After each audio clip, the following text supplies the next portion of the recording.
தமிழ்நாடு மகாத்மா காந்தி மக்கள் கட்சியின் சார்பாக அருமை தம்பி ஆஸ்லின் பெல்மின் வெற்றி வேட்பாளராக பெரம்பூர் சட்டமன்ற தொகுதியில் களமிறக்கப்படுகிறார். நேர்மை, அன்பு, தூய்மை இவை மூன்றும் அடிப்படையாக கொண்டு செயல்பட்டு வருகிற எங்களுடைய தமிழ்நாடு மகாத்மா காந்தி மக்கள் கட்சி பல போராட்டங்கள், பல பிரச்சனைகள் இவையெல்லாம் கடந்து இன்று தேர்தலில் நிற்கக்கூடிய ஒரு அங்கீகாரத்தை தேர்தல் ஆணையம் எங்களுக்கு வழங்கி இருக்கிறது. 100 அம்புகள் எய்ததன் விளைவு 1 இலக்கை அடையும் என்று சொல்வார்கள். நாங்கள் ஒரு அம்பு எய்து இந்த இலக்கை அடைவதற்காக முயற்சி செய்கிறோம்.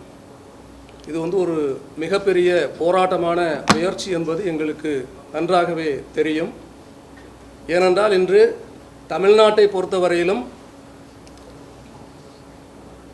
ஜனநாயக ஆட்சி, மக்களாட்சி என்று சொல்கிறார்கள். ஆனால் இந்த ஜனநாயகத்தை பணநாயகம் கொடுத்து விலைக்கு வாங்கி ஆட்சி நடந்து கொண்டிருக்கிறது. இதை ஏன் நான் குறிப்பிட்டு சொல்கிறேன் என்றால், ஒரு எலெக்ஷனில் ஒரு கேண்டிடேட் கான்டெஸ்ட் பண்ணுறது அவ்வளவு பெரிய போராட்டமாக இருக்குது, அவ்வளவு பெரிய பிரச்சனையாக இருக்குது. அங்கே தேர்தல் அதிகாரி கூட ஒருதலை பட்சமாக ஒரு கட்சிக்கு ஆதரவாக அங்கு செயல்படுகிற ஒரு சூழல் நாம் கண்கூடாக அங்கே பார்க்க முடிகிறது. அந்த தேர்தல் officer, returning officer RO madam அவங்க, நாங்கள் அந்த நாமினேஷன் தாக்கல் பண்ணுற அன்னையில் இருந்து எப்படியாவது அந்த மனுவை ரிஜெக்ட் பண்ணிடணும், இவங்களை போட்டியிட விடக்கூடாது.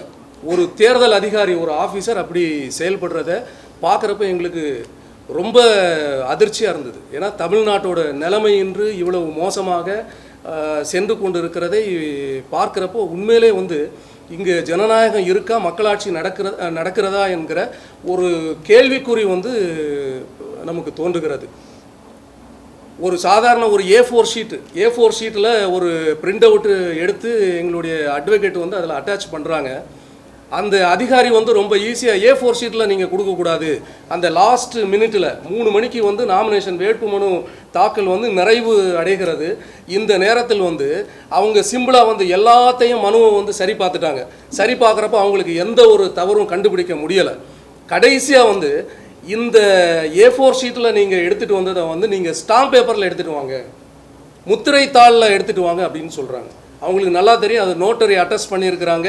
அதை நோட்டரி அட்டஸ்ட் பண்ணிவிட்டு இன்னொரு முத்திரை தாள் அதை எடுத்துகிட்டு போய் இந்த கண்டென்ட்டை ப்ரிப்பேர் பண்ணி ஒரு நோட்டரியை தேடி கண்டுபிடிச்சி கையெழுத்து வாங்கிட்டு வர்றதுக்குள்ளே இங்கே மணி 3 ஆகிடும் அப்படின்றது அவங்களுக்கு தெரிஞ்சு அதை அப்படியே சொல்கிறாங்க. அப்போது எங்களுடைய அட்வொகேட் என்ன பண்ணுறாருன்னா, செக் பண்ணுறாரு, அதாவது ஆன்லைனில் போய் செக் பண்ணுறாரு, வேறு யாராவது இது மாதிரி அப்ளை பண்ணியிருக்காங்களா அப்படின்னு கேட்டால், அன்னைக்கு வேட்புமனு தாக்கல் செய்யப்பட்ட 17 நபர்கள் இதே போல இந்த A4 ஷீட்டில் தான் வச்சிருக்கிறாங்க.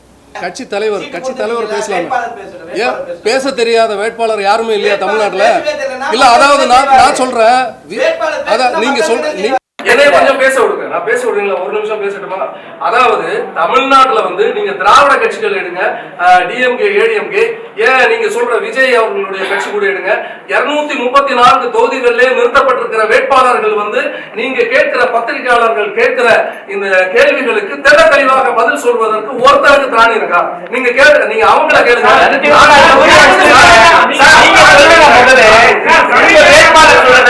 நான் ஒரு புது கட்சிங்க, அதுதான் நான் சொன்னேன். உங்களுக்கு பதில் சொல்றது வேட்பாளர் சொல்றது. எல்லா கட்சியிலையும் வேட்பாளர்கள் பத்திரிகையாளர்கள் கேட்கிற கொஸ்டினுக்கு பதில் சொல்லுவாங்களா?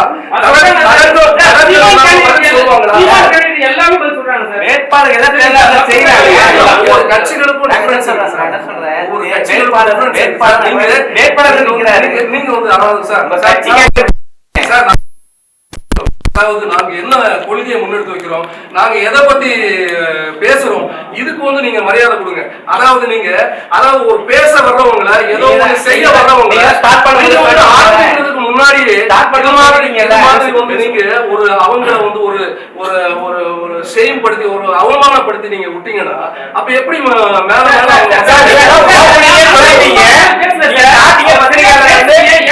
சொல்றோம். அதுக்கு நீங்க தான் பதில் கொடுக்குறீங்க. ஒரு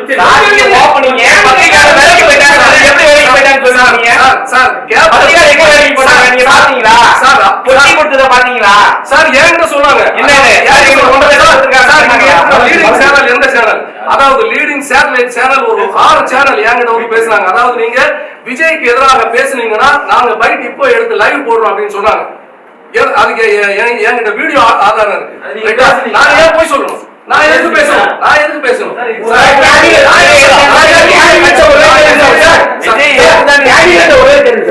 நீங்க சொன்னீங்களா கர்னூல் மக்களுக்கு வந்து மறைமுகமான சில ஹெல்ப் எல்லாம் பண்ணிட்டு இருக்கோம்னு சொல்லல. என்ன மாதிரி உதவிகள் பண்ணிட்டு இருக்கோம் அது வெளிப்படையா சொல்லுங்க. ஏன்னா நீங்க என்ன மாதிரி ஹெல்ப் பண்ணீங்க, அந்த மக்களுக்கு என்ன மாதிரி பயன் அடைஞ்சிருக்காங்க சொல்லுங்க. பெரம்பூர்ல எந்த ஏரியா மக்களுக்கு ஒரு என்ன ஹெல்ப் பண்ணீங்க, என்ன மாதிரி பலன் வந்து பெரம்பூர் மக்கள் அடைஞ்சிருக்காங்கன்னு சொல்லுங்க. பல இடங்கள்ல பல பத்திரிகைகள் நான் பண்ணிட்டு இருக்கேன். உங்களுக்கு எல்லாமே நான் கிளியர் பண்ணிட்டு இருக்கேன். நான் இல்ல எந்த தொகுதியில சார் பண்ணிருக்கீங்க? அந்த பெரம்பூர்னா பெரம்பூர் மட்டும் கிடையாது. தமிழ்நாடு பூரா நான் ஒரு வார்த்தை பேசிருப்பேன். தமிழ்நாடு பூரா பெரிய பெரிய கட்சிகள் எந்த கட்சியும் வந்து எந்த தொகுதியிலையும் அந்த தொகுதிக்கு உட்பட்ட வேட்பாளரை வந்து நிறுத்துறத கேண்டிடேட்டா நிப்பாட்டுறது இல்லை. நீங்க காங்கிரஸ் கட்சி எடுங்க, நீங்க வேட்பாளர்களை பாருங்க, எல்லாமே இறக்குமதி வேட்பாளர்கள். நீங்க விளவங்கோடு தொகுதி எடுத்து பாருங்க, விளவங்கோட்டில் வந்து கேரளால இருந்து ஒரு தர கேண்டிடேட்டா வந்து விளவங்கோட்டில் நிப்பாட்டி இருக்கிறாங்க சார். அப்ப நீங்க பெரிய இல்ல, நான் மற்றவங்களை குறிப்பிட்டு தான் சார் சொல்ல முடியும். நீங்க சார் சார் சார் நீங்க நீங்க சார் நீங்க சார் நீங்க நீங்க சார் நான் சொல்றேன். இல்ல இல்ல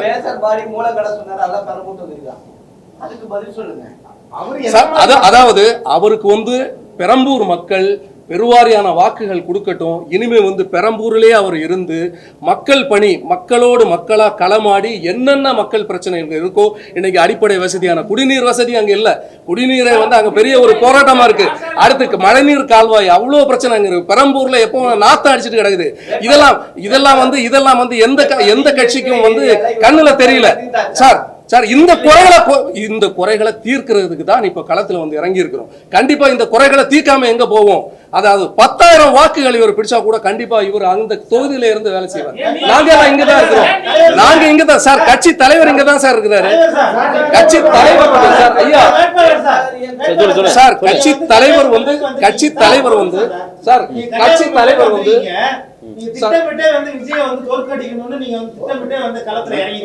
நான் இன்னைக்கு சொல்றேன், நாளைக்கு நாங்க எலெக்ஷன் ஒர்க் ஸ்டார்ட் பண்றோம், கான்டெஸ்ட் பண்றோம், மக்களை சந்திக்கிறோம்.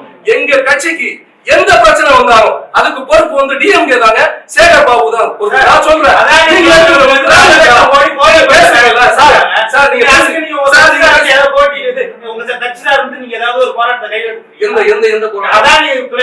பல லட்சம் கோடி போதைப் பொருள் வந்து கைப்பற்றிருக்காங்க. இதே பிஜேபி கவர்மெண்ட்ல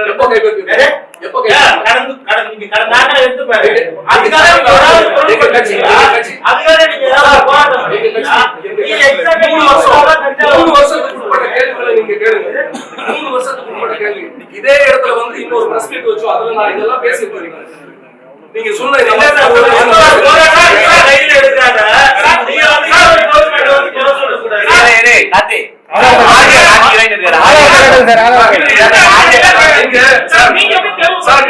இப்ப நான் சொல்லலாம். நீங்க கூட உங்களை கூட யாரோ ஒருத்தங்க கரெக்டா ஃபைன் டியூன் பண்ணி விட்டுருக்காங்க. இவங்களை வந்து அசிங்கப்பட்டு விட்டுருங்க அப்படின்னு நீங்க ஒரு முடிவோட கேள்வி கேட்கறீங்க. நான் சொல்றேன் நீங்க எந்த கொஸ்டின் வேணாலும் கேளுங்க. பாருங்க சார், நாங்க இதுக்கெல்லாம் ஓடி ஒளிஞ்சு போவோம். நாங்க எடுத்திருக்கிற கட்சி தான்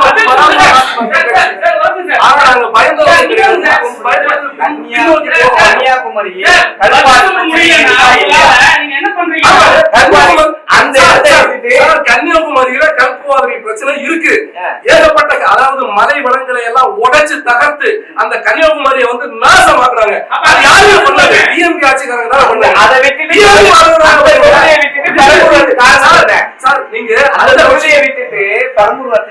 சரி, இந்த தமிழ்நாட்டுல 234 சட்டமன்ற தொகுதியில நட்சத்திர அந்தஸ்து பெற்ற ஒரு பரவலா எல்லாரும் பேசுற ஒரு தொகுதி எதுங்க? குளத்தூர் இருக்கு. குளத்தூர் சார் இல்ல சார் இல்லையா? விஜய் நிக்கிற தொகுதி சார். இன்னைக்கு விஜய் வந்து திருச்சி, எல்லாரும் திருச்சி பேசுறாங்க. அதாவது சினிமா மோகத்துல Trichy sir sir. Cinema Madurai Sundarasekar sir. Sir publicity தான் சார். சார் அப்ப நீங்க பப்ளிசிட்டி தேட வந்திருக்கீங்க. சார் நீங்க சினிமா மோகத்துல Publicity தேட வந்திருக்கீங்க. ஜனங்கள் எல்லாமே வந்து அதுல கட்டுண்டு கிடக்குறாங்க. அப்போ இந்த விஜய் மோகத்துல இன்னைக்கு நிறைய பேர் வந்து எல்லாமே பெரம்பூர் பேசுறாங்கல்ல. அப்ப நாங்க அந்த பெரம்பூர் தொகுதியில இருந்து தான் நாங்க முதல்ல ஆரம்பிக்கணும். இதுதான் எண்ணம். இந்த ஏரியால இருக்க பிரச்சனை சார், தீர்க்கறதுக்கு நின்னா நியாயம் இருக்கு. கல்குவாரி நான் ஃபேமஸ் ஆகறதுக்காக வந்தா சென்னையில நியாயம் பிரச்சனை இருக்குது. சார். நாங்க ஏன் உங்களுக்கு ஓட்டு போடணும்னு கேட்போம்ல.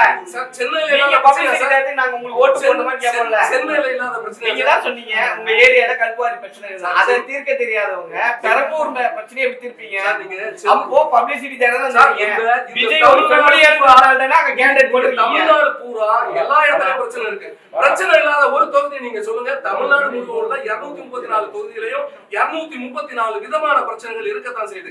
அதுக்காக எந்த கட்சி நடவடிக்கை எடுக்குது? அதாவது எந்த கட்சியில எந்த தொகுதியில நின்னாலும் அங்க ஒரு பிரச்சனையை கையில் எடுக்கிறதுக்கு நமக்கு சோர்ஸ் வந்து கொடுத்துட்டு தான் இருக்கிறாங்க ஆளுங்கட்சியினர். சார் நீங்க ஒரு 50 கோடி ரூபாய் கொடுங்க நடத்துறோம். சார் இவர் எப்படி தேர்ந்தெடுத்தீங்க? இவரா வேட்பாளரை எப்படி நீங்க தேர்ந்தெடுத்தீங்கன்னா மகாத்மா காந்தி மக்கள் கட்சி 10 விரல்ல பிரேஸ்லெட் அழகா எப்படி இவரை நீங்க தேர்ந்தெடுத்தீங்க? சார் 10 விரல்ல பிரேஸ்லெட் போட்ட உடனே மகாத்மா காந்தி மக்கள் கட்சி சார் நீங்க சார் 10 விரல்ல பிரேஸ்லெட் போட்ட உடனே ஒரு மனுஷனுடைய மனசு வந்து மாறிடுமா நீங்க கண்டுபிடிச்சிருக்கீங்களா? நீங்க அவர் மகாத்மா காந்தி மக்கள் கட்சியில ஒரு கேண்டிடேட்டா நிக்கிறதுக்கு தன்னை அர்ப்பணிச்சு நிக்கிறாருல்ல. அவருடைய 10 விரல் மோதிரத்தை வச்சு நீங்க என்ன பண்ண போறீங்க? நான் ஒண்ணுமே போட ஆடியோ சேகர் பாபு ஆடியோ காட்டு. அப்ப போய் சொல்லிட்டு இருக்கீங்களா? உங்களுக்கு விளம்பரப்படுத்திக்கிறீங்களா? தலைவர் தான் டஃப் கொடுக்குறாரு தவிர வேட்பாளர் கொடுக்கவே மாட்டாரு. எல்லாமே வந்து பப்ளிக்கா ஆன்லைன்ல இருக்கு, இணையதளங்கள்ல இருக்கு. நீங்க டவுன்லோட் பண்ணி பாத்துக்கங்க. சார் நீங்க ஏன் நிக்கல? தலைவர் நான் வந்து கட்சியை தலைமையில் வச்சு பண்ணிட்டு இருக்கேன். நான் ஒரு நாள் நீங்க ஓட்டுகள் சார் கன்னியாகுமரி நின்றுக்கலாம் நீங்க. இன்னைக்கு ஒரு நாள் பண்ண முடியாதுல்ல. இன்னும் டெய்லி கனிமோனெல்லாம் சொல்லப்படுது மழையெல்லாம் காணும்ன்றீங்க.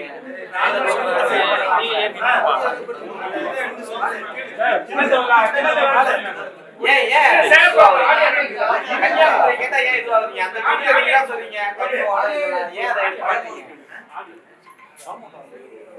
ஏன் சேகர் பாபு டிஎம்கே இது பண்ணிட்டு வார்த்தை என்னன்னா நீங்களே நம்ம டார்கெட் யாரா இருந்தாலும் இந்த இடத்துல விஜயா இருந்தாலும் இந்த இடத்துல வந்து ஸ்டாலின் சாரே இருந்தாலும் நாங்க கேள்வி கேட்போம். சரிங்களா? அது எங்களோட உரிமை. ஆனா உங்களால பதில் சொல்ல முடியாம இருக்கிறதுக்கு இதனால நீங்க வந்து எல்லாரும் குற்றம் சாட்டிக்க கூடாது. அதுக்கு நீங்க கண்டிப்பா மன்னிப்பு கேட்கணும். நீங்க ஸ்டார்டிங்கே பொட்டி வாங்கினீங்கன்னு சொல்லிட்டீங்க. அதனால அவர் பத்திரிகையாளர்களுக்கு நான் பதில் சொல்லிடுறேன். ஓப்பனிங்ல சொன்னீங்களா இல்லையா? எப்படிப்பட்ட கேள்விகளாக இருந்தாலும் முன்னெடுத்து வைத்தாலும் அதுக்கு பதில் வேட்பாளர் பேசவே மாட்டாரு சார். வேட்பாளர் பேசவே மாட்டாரு. என்ன திட்டங்கள் வச்சிருக்காருன்னு தெரியலையே. உனக்கு இதை எப்படி தப்பிச்சு போலான்றதை யோசிச்சிருக்காரு தவிர என்ன திட்டங்கள் வச்சிருக்காரு? பெரம்பூர் டிராபிக் இருக்கு, நீங்க அதை சொல்ல மாட்டாரு. ட்ரைனேஜ் ப்ராப்ளம் சொல்ல மாட்டாரு. எதுவுமே பேச மாட்டாரு. குடிசைவாழ் பகுதி சொன்னீங்களா, அதை சொல்ல மாட்டாரு. எந்த பகுதியில குடிசை இருக்குன்னு சொல்லுங்க. தேவையான எல்லா கருத்துக்களையும் நான் சொல்லிட்டேன். நீங்க சேகர் பாபு தான் பேசுறீங்களே தவிர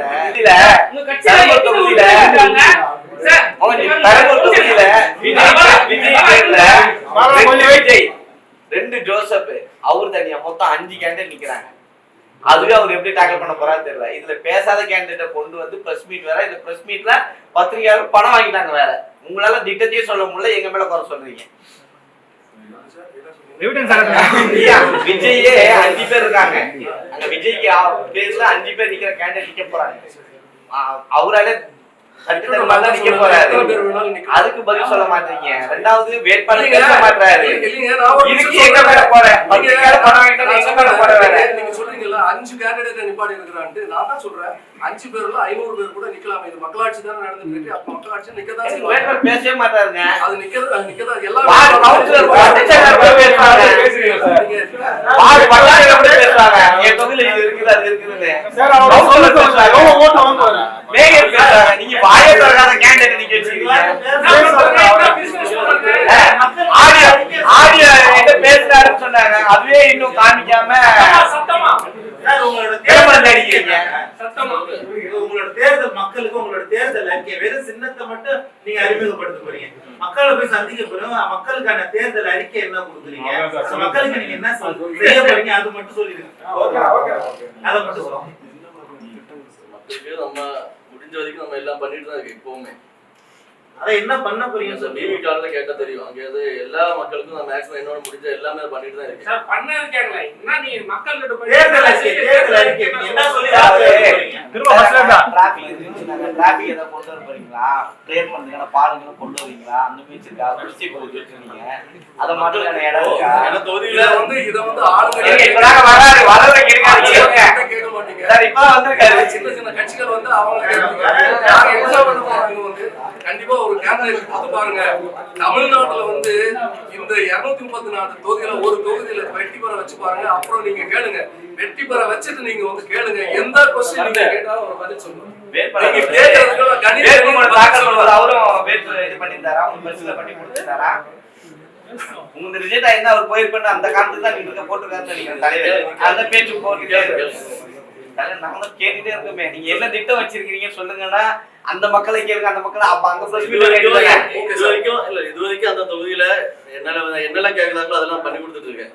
இனி மேற்கொண்டு அவங்க என்னெல்லாம் கேட்கறாங்களோ என்னால முடிஞ்ச வரைக்கும் அதை பண்ணதான் செய்வேன். அவங்களுக்கு அது நம்ம ஜெயிச்சாலும் சரி தோத்தாலும் சரி நாங்க பண்ணதான் செய்வேன்.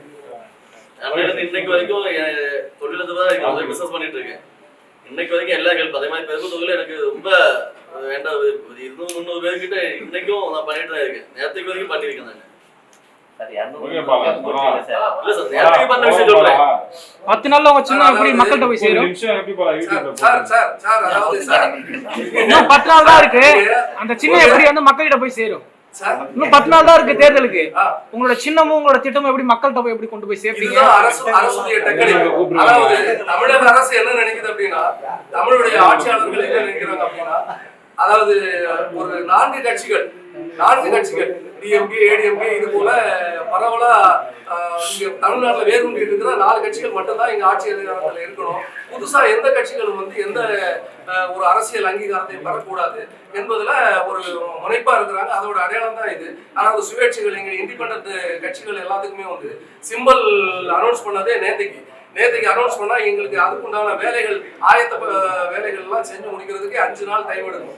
இதுக்கு எந்த இன்னும் எங்களுக்கு ஒதுக்கப்பட்ட நேரம் வந்து வெறும் 5 நாட்கள் தான். இந்த 5 நாட்கள்ல எங்க கொண்டு போய் சிம்பிளை ரீச் பண்றது, இது எனக்காக மட்டும் இல்ல, தமிழ்நாட்டுல தேர்தலில் வந்து கான்டெஸ்ட் பண்ற ஒட்டுமொத்த வாக்காளர்களுக்கும் இண்டிபெண்டன்ட் கேண்டிடேட்டுக்கும் இந்த பிரச்சனை தான் இருக்கும் பாருங்க.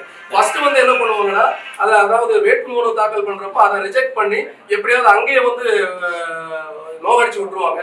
அது இல்லாத பட்சத்துல அது வந்து அக்செப்ட் ஆகி வந்துச்சு அப்படின்னா இதே மாதிரி ஒரு தர்ம சங்கடத்தை கண்டிப்பா கொடுக்குறாங்க. இது எங்களுக்கு மட்டும் கிடையாது, எல்லாருக்குமே.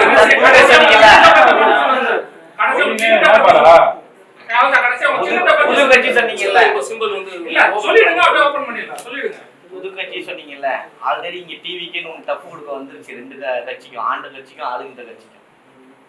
சரிங்க, அது மூண முடியல நீங்களே அவங்க மூண ஆரம்பிச்சுட்டாங்களேன்னு சொல்ல வரும். எப்படி சொல்றீங்க? ஆளுகின்ற ஆண்ட கட்சியும் ஆளுகின்ற கட்சியும் இடம் கொடுக்கலன்னு சொன்னீங்க. டிவிக்குன்னு புது கட்சி தானே வந்தது, இப்போ 2 பேரும் டஃப் கொடுக்கலையா? ஏன்னா அது வந்து ஒரு 20 நாள்ல பார்க்க போறோம் யாரு டஃப் கொடுக்குறாங்க என்னன்னு.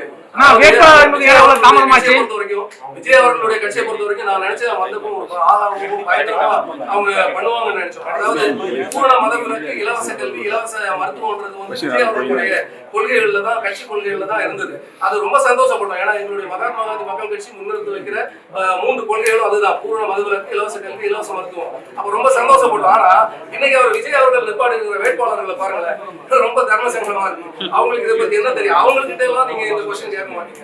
அவங்ககிட்டயும் கேளுங்க சொல்றாங்க, எங்ககிட்டயும் கேளுங்க, அவங்ககிட்ட இது மாதிரி கொஸ்டின் கேளுங்க. அதாவது இதை பாக்குறப்போ எங்களுக்கு வந்து பரிதாபமா இருக்கு. இவராவது வந்து அண்ணன் தளபதி விஜய் அவர்கள் ஒரு பெரிய அரசியல் மாற்றத்தை கொண்டு வருவாங்க அப்படின்னு நினைச்சிட்டு இருந்தோம். ஆனா அவங்களும் வந்து கடைசியில டிஎம்கேக்கு தான் அதை வழிவகுக்கிறாங்க. அதான் சொல்ல முடியும். ஏன்னா இவங்க ஓட்ட பிரிச்சு டிஎம்கே காரங்களுக்கு தான் வழிவகுக்கிறாங்க. அப்ப அவங்க கிட்ட ஏமாற்றமா தான் இருக்கு. இல்லைன்னா நாங்க வந்து ஏன் களத்துல வந்து ஒரு வேட்பாளரை நிறுத்தி நாங்க போராடணும். நாங்க வந்து அழகா அவங்களுக்கு ஒரு ஆதரவு கொடுத்து அவங்க கூட சேர்ந்து அரசியல் களமாடிட்டு போயிருப்போம்ல. ஆனா அதுக்குள்ள விஜய் அவர்கள் யாரையும் சந்திக்கலையே, யாரும் ஒரு அரசியல் பெருமாள் விடலையே.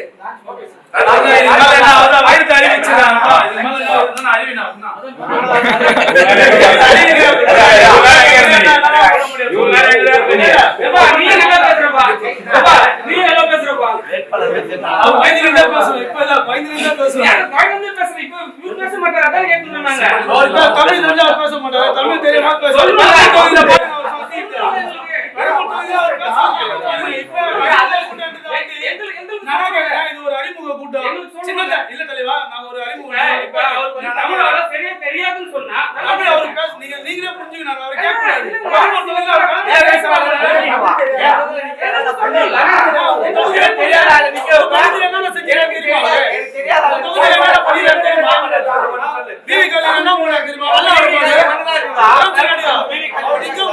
காரணம் என்ன தெரியுமா? இது பிவி காலனில அவர் பண்ணாதே கிடையாது. பிவி காலனில எந்த ஊரே பிவி காலனில இருந்தா பண்ணணும் சட்டம் இருக்குதா? இல்ல பிவி காலனி மட்டும் பெரம்பலூர் தொகுதியில நான் என்ன கேக்குறேன், அவருக்கு தெரியும் தொகுதி வந்து இப்பதான் அவர் வராரு, எந்தெந்த தெரு பேருன்னு சொல்லிட்டு இதே நம்ம இங்க இருந்து போயிட்டு கன்னியாகுமரியில போய் நம்ம தெரு பேர்லாம் சொல்ல முடியுமா? அவர் வந்து செய்யணும் நினைக்கிற மக்களை செய்யற மக்களை வந்து நீங்க ஒரு இடத்துல வந்து என்ன பண்றீங்க?